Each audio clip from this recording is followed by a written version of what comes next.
নমস্কার বন্ধুরা, চলে এসেছি আজকে একটি নতুন ভিডিও নিয়ে। চলো ভিডিওটা কথা বেশি না বলে শুরু করা যাক।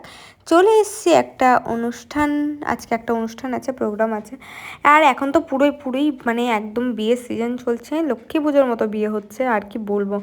যাই হোক, আমি তো একটাও বিয়ের নিমন্ত্রণ পাচ্ছি না, বিগত কত বছর হয়ে গেছে, মানে কি বলবো, এত বিয়ে হচ্ছে। ঘুম থেকে ওঠার পরেও, মানে ঘুম থেকে উঠছি সানায়ের শব্দ শুনে, ঘুমাতে যাচ্ছি তখনও সানায়ের শব্দ শুনে, কিন্তু বিয়ের নেমন্তন্ন আর পাচ্ছে না। আরে ভাই, ভালো গিফট দেবো, কেউ একটু নেমন্তন্ন তো করো, গিয়ে একটু সুন্দর সাজবো গুজবো। আলমারিতে এক গাদা শাড়ি পরে আছে, সেগুলো তো পরার সুযোগ পেতে হবে, তাই না? একটু সাজবো, ফটো টটো তুলবো, বেশি আমরা খাই না। নিমন্ত্রণ করলে কী হয়েছে? তো যাই হোক, অনেক কথা বলে ফেললাম। এটা একটা স্পেশাল প্রোগ্রাম, যেটা তোমাদের সাথে এখন শেয়ার করবো না, দেখতে পারবে, এরপরে অনেক ভিডিও আসবে। খেতে বসে পড়েছি। আজকে লাঞ্চে ছিল ভাত, তারপরে ছিল মুগ ডাল, তারপরে ছিল কাতলা মাছের কালিয়া। দেখতেই পাচ্ছ আজকে কিন্তু কোনো খাবার মিস করিনি, একদম সব খেয়েই উঠবো।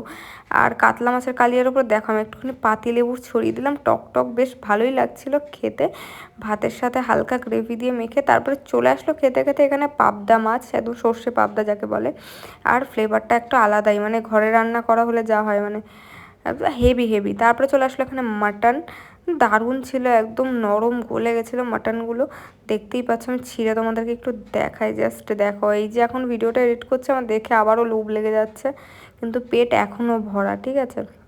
তারপরে চলে আসলো এখানে ফ্রুট চাটনি, যেটা আমার অনেক ফেভারিট, কিন্তু এখানে যেহেতু চেরি দেওয়া ছিল, আমার চেরির ফ্লেভারটা না একদম ভালো লাগে না, ওই জন্য একটু অপছন্দ হয়েছে। তারপরে পাঁপড় দিয়ে চাটনিটা বেশ খেয়ে নিলাম রসগোল্লা।